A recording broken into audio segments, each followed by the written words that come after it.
Years after his death, the late YSU professor Carl Chuey is still at the forefront of plant science. It's in his memory that many around the world are fighting a virus that could wipe out a species of flower.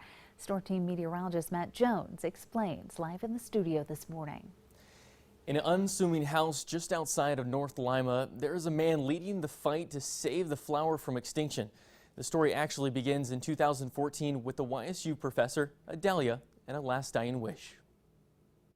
James Chuey has always had a passion for growing flowers, but one flower that has captured his heart is the dahlia. What he didn't know is that someone in his family had the same secret passion.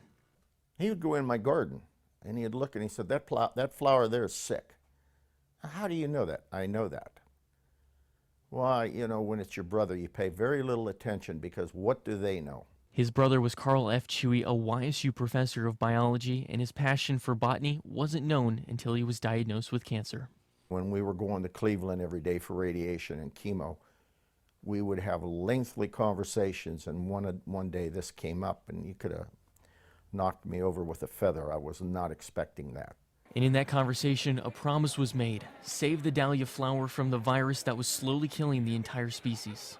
And made it a point to me that you will do something about this. This is my charge to you. And take charge he did. Through several generous donations in his brother's name to Washington State University, researchers have now teamed up with Stanford to find a cure.